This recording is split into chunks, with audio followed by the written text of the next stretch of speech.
托特纳姆热刺这次真的响起了降级警报，他们现在又输了，输球之后距离降级区的西汉姆联队只有1分的差距，热刺球迷的心都凉透了。在今天球队1-3落后的时候，现场大量的热刺球迷离场。本来今天是主场作战，而且率先取得了进球，但最后竟被3球逆转。范德芬还因为拉倒了萨尔被红牌罚下，所以上半场还没有结束，已经有大量的热刺球迷陆续离场。根据现场画面，球场看台出现了大量的空位，而半场哨声响起的时候，球场内部充斥着来自热刺球迷的嘘声。目前英超狼队和伯恩利降级的可能性很大，而4支球队陷入了保级战，西汉姆联、热刺、森林和利兹联队。关键是热刺除了保级任务艰巨之外，竟然还要踢欧冠，伤兵满营，下轮联赛却要碰利物浦。没想到吧，本赛季的欧冠小组赛直接前8晋级的热刺，竟然联赛要降级，真是魔幻般的现实。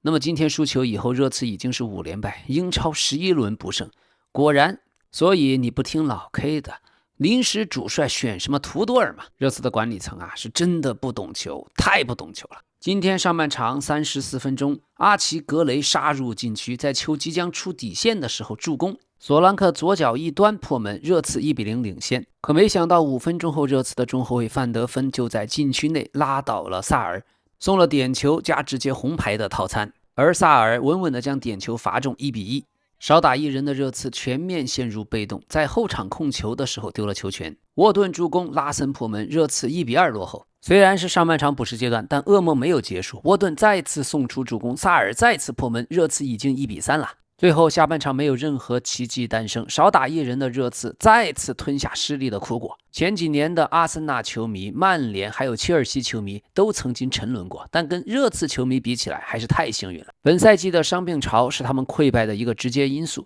但是这样的情况下竟然在欧冠轻松晋级，但联赛却面临降级，这充分地说明了英超联赛确实比欧冠要难打。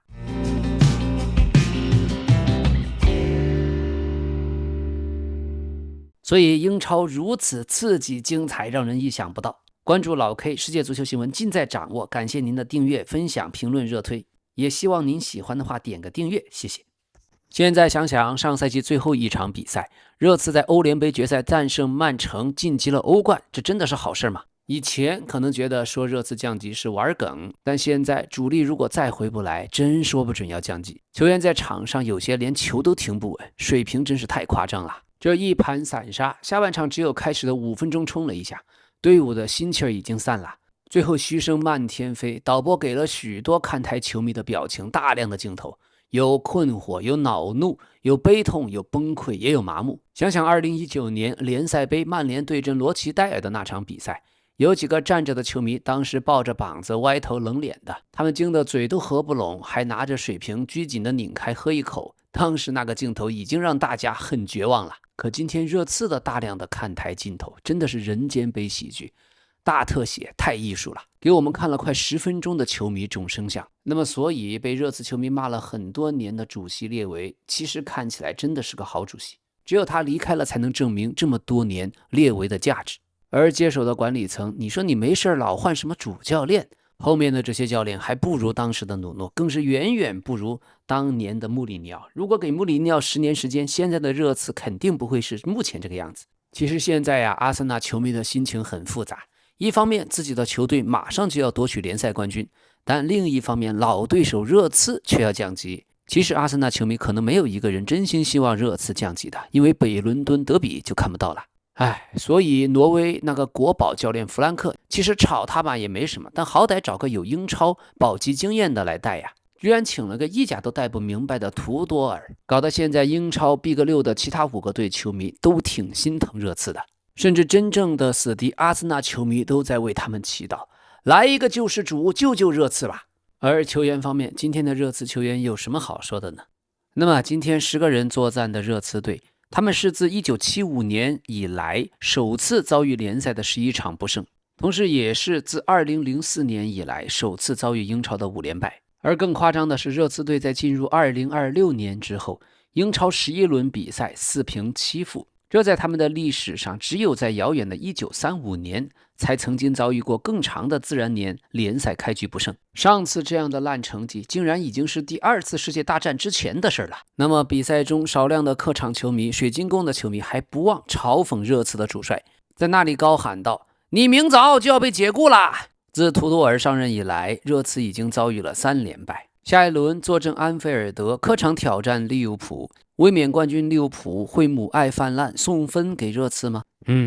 有意思的是今天的比赛，前尤文图斯的总监琼托利还现身了热刺看台。这位前尤文图斯的总监此行是为了关注自己的前任主教练图多尔，而琼托利作为总监，目前也受到了意大利以及多家海外俱乐部的青睐。可我估计这3连败看完当了总监他也明白了，图多尔以后是万万不可再用。图多尔这家伙在成为热刺主帅后的首场新闻发布会上，他还曾经100%确信热刺球队肯定能保级，但仅仅10天后，在上一场输给富勒姆之后，他的态度就已经彻底变了。当时他不得不面对现实，他说我们的进攻不行，缺乏破门的质量，我们的中场跑动也不行，后场也守不住，扛不住，丢球太多，简直离谱。而除了进攻、防守、跑动，足球场上基本也没有别的可做。图多尔这番对队员的评价，已经把热刺球队的现状说得惨不忍睹。曾经对新挑战充满期待的新主教练，只用2场比赛就看清了这支热刺的真实面目。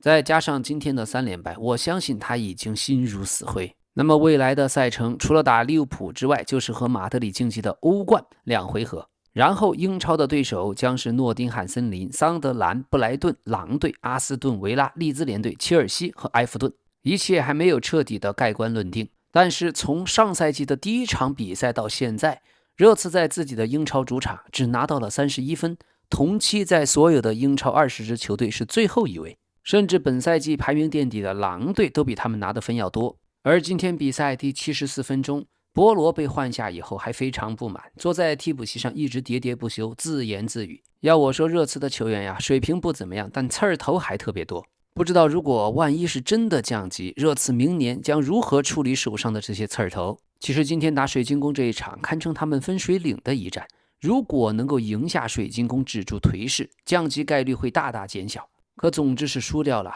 那么后面还要面对保级对手诺丁汉森林，赛程一点不轻松，降级概率会直线飙升。那么热刺到底是出了什么问题呢？我们听听过去热刺的名宿著名的贝尔的意见。贝尔说，我觉得热刺可能是钱的问题，他们不像曼联那样付得起那么高的薪水，工资单更低。现在你买一个5000万的球员已经不够了，要花8000万、9000万甚至1个亿才能得到真正的好球员。所以也许就是薪水问题吸引不来那些能即插即用的大牌球员。热刺总买年轻人，希望他们能成长起来，这招过去确实有效果，比如像我还有其他人。但现在的热刺已经是个成熟的俱乐部了，有球场，有训练基地，还有球迷基础。或许他们需要买更大牌的球员，也许该多付点钱，但他们似乎不愿意在薪水上多出一块，这很奇怪。我知道多出一块也是很多钱，但可能这就是需要冒的风险。热刺从商业角度可能不愿意这么做，对我来说这是最大的问题，他们就是不肯去签成熟的球员。说得很中肯，热刺确实长期只刮彩票，自己的青训结不出好果子，只愿意花钱买一些2流球员，最后又在特尔和西蒙斯身上花了1个亿，这是真的太业余，太不懂球。而水晶宫队在连续的卖掉了自己的几位扛把子球员之后，说实话打得也不怎么样，但今天拿到3分已经让他们没有降级风险。那么主教练格拉斯纳夏天大概率会走，他现在和前英格兰队主教练索斯盖特一起，已经成为曼联下一任主教练的热门人选。但目前的情况仍然是卡里克最被看好成为曼联正式的主帅。曼联方面正在为夏天的转会窗进行积极筹备，他们很自信今年夏天可以从霍伊伦和拉什福德这2笔交易中收回8000万欧元的转会费，因为那不勒斯已经为租借霍伊伦支付了600万欧元，想要买断还需要再支付4400万，再加上拉什福德的3000万欧元买断条款。不过有一点，如果那不勒斯今年在意甲没有进入欧冠区，一切就还有变数。现在数据显示，本赛季曼联在英超联赛中获得第3名的概率最高，达到了 36%， 利物浦 19%， 切尔西 17%， 阿斯顿维拉 13%。 但是上一场曼联在多打1人的情况下1-2输给纽卡斯尔，这点燃了曼联名宿斯科尔斯的怒火。斯科尔斯在社交媒体发文嘲讽了主帅卡里克，骂曼联最近4场的比赛很差。对这一点，前队友鲁尼表示很不理解。鲁尼说，大多数曼联传奇都真心希望俱乐部重回巅峰，但斯科尔斯给人的感觉却是在刻意博取关注，持续的批评球员，甚至攻击前队友卡里克，这毫无必要。说实话，也令人有些失望，很难理解一个与曼联有渊源的人为何总是不断在贬低球队，而不是支持球队重建。是的，所以现在看来，鲁尼在一帮曼联名宿当中还算个正常人。好，让我们再关心一下阿森纳。今天官方已经宣布，赖斯当选了伦敦足球奖年度最佳球员，阿尔特塔当选了年度最佳主帅。伦敦的球队球员很多，能拿这个奖也是大好事儿。而颁奖典礼将在英国当地时间今晚在伦敦就会举行。但是另一方面，由于阿森纳在去年夏窗投入巨大，所以为了符合成本控制的规则，今年夏天可能会被迫出售至少1名一线队球员。现在阿森纳内部正在讨论出售谁可以换来最丰厚的收入，甚至讨论可能还需要出售不止1名球员。在最近的一个已经完成的财年结束以后，阿森纳仅仅转会费支出就达到了 2.68 亿英镑。除了卖一线主力之外，2名青训球员恩瓦内利还有刘易斯斯凯利也是潜在的出售对象。这2人现在不在主力计划之中，特别是斯凯利在左后卫位置已经失去了首发位置，目前在阵容中只是第3选择。那么队长厄德高可能在考虑之中，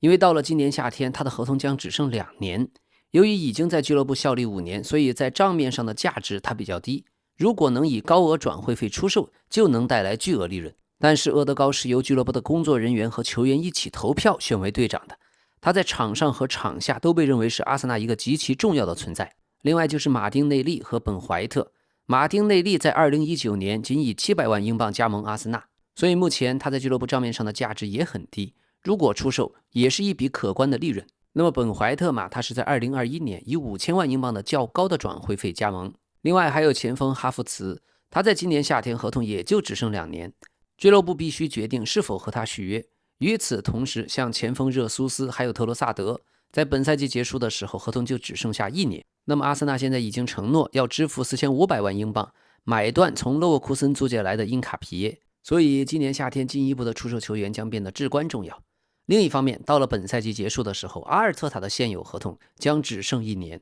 俱乐部也要决定是否和他完成执教时期的第2次续约。那如果阿尔特塔是以英超冠军教练的身份完成续约，这笔合同很可能不便宜。那么这个赛季的英超，阿森纳无疑是引领了发角球战术的新潮流，而且数据显示，枪手阿森纳他们存在严重的拖延比赛的行为。数据显示，阿森纳处理角球的时间是所有全英超最长的，平均44.5秒，比第2名竟然多出了3.2秒。而比起角球开得最快的切尔西，更是慢了足足13.6秒。很明显，阿森纳在角球这个领域的效率远超其他球队，他们本赛季已经通过角球打进了16球，比第2名多出3球。那么究竟是因为拖延时间才收获了更多进球呢，还是拖延时间本身就体现了阿森纳的细致和耐心？但有一点我们要记住，作为联赛领头羊，阿森纳在比赛中大部分时间处于领先，作为一支志在夺冠的球队，他们就有理由通过在角球的时候放慢节奏，合理的控制节奏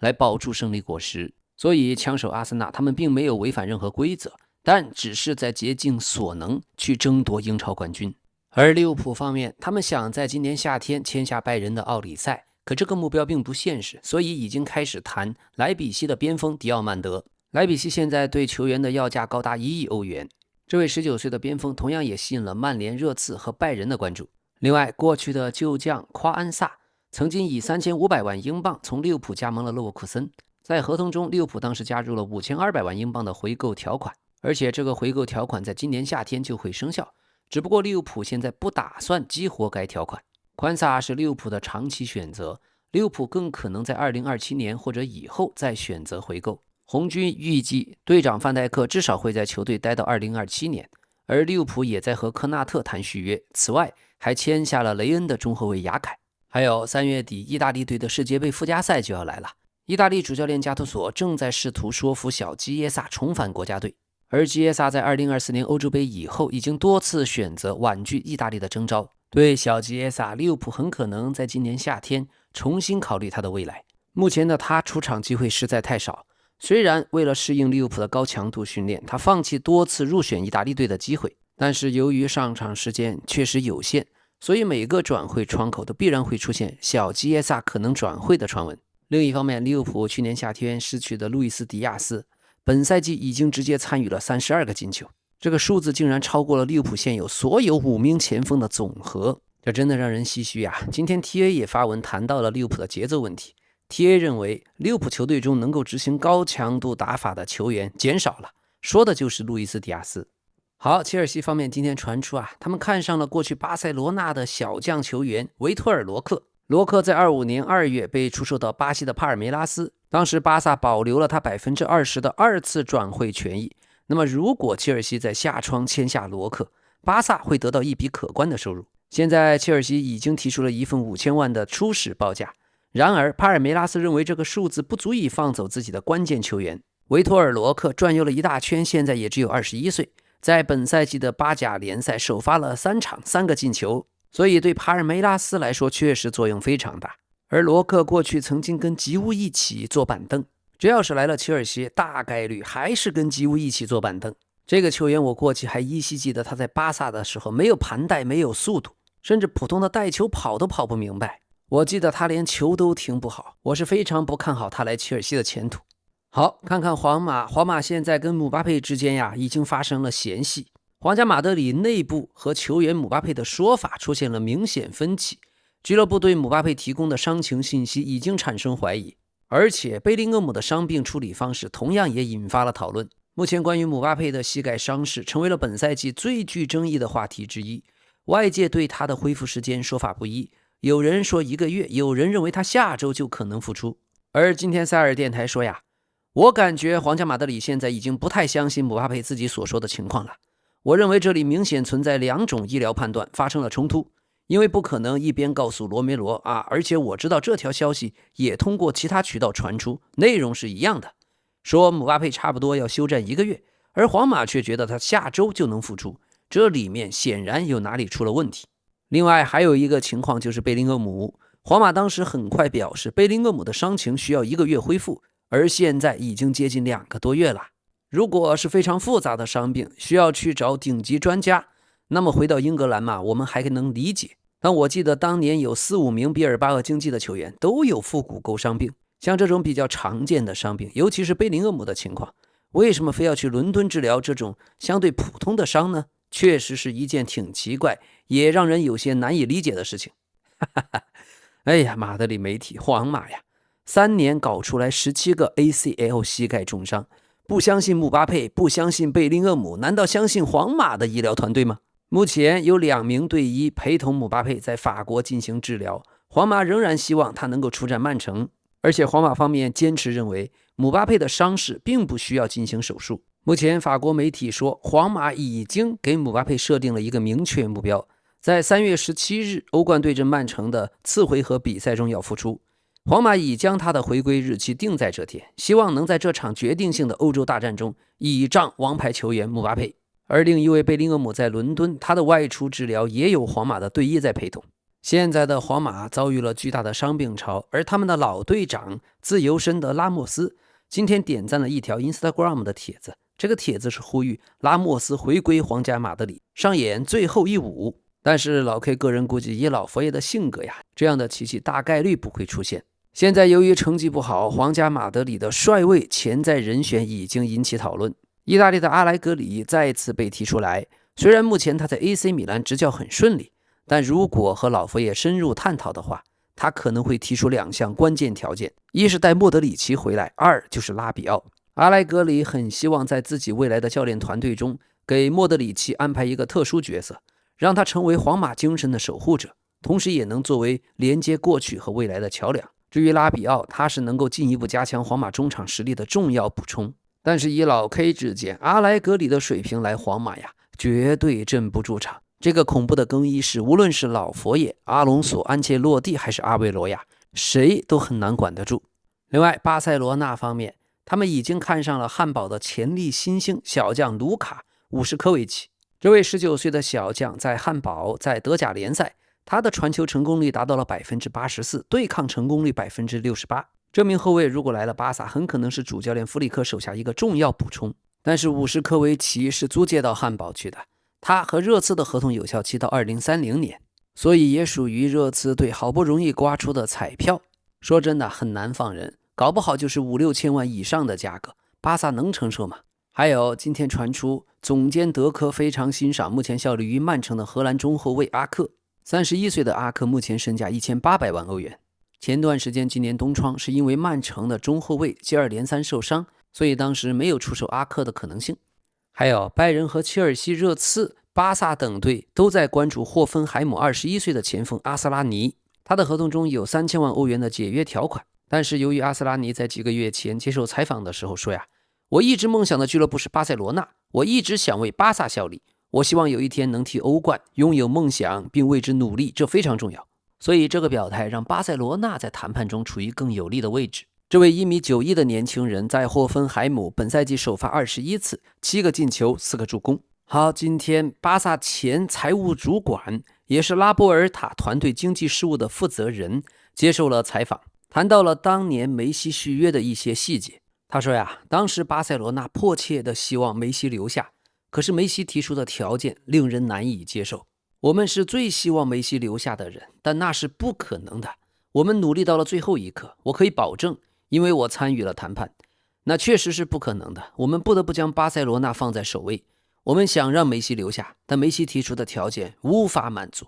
否则我们就会抵押掉巴塞罗那整个俱乐部。其实梅西的球迷们到现在耿耿于怀的不是梅西真的是否续约，而是当年的拉波尔塔口头上每次都说续约梅西没问题没问题，到最后却戏耍了梅西，关窗前几天才发布了不和梅西续约的消息。老 K 记得当年疫情以后巴塞罗那是连年亏损，工资帽直接腰斩到了 1.8 个亿左右，可当时巴塞罗那的全队工资3个多亿，那时候梅西一个人的年薪大概就是 1.4 亿，而巴塞罗那的工资帽也许就只剩2、3千万的空间。好像当时拉波尔塔跑了许多趟跟梅西去商量，合同到期可以重新签订，大概呢年薪只给1000万到2000万，而其他的年薪延迟支付。但问题在于西甲主席特巴斯不同意，所以有时候塞翁失马焉知非福吧。如果没有梅西的离开，巴塞罗那的财政到现在也缓不过来。至于有些球迷认为当时梅西所谓 1.4 亿的合同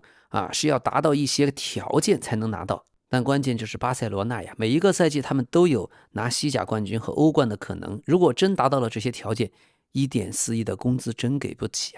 另外拜仁慕尼黑方面，哈里凯恩的小腿有些擦伤，休息个2天就好了，但是明天对门兴格拉德巴赫的德甲联赛，凯恩将休息，而阿方索戴维斯预计自己可以在对阵亚特兰大的欧冠比赛中复出，他现在已经可以完成大部分的训练内容了。那么在关于过去的老门将诺伊尔的续约问题上，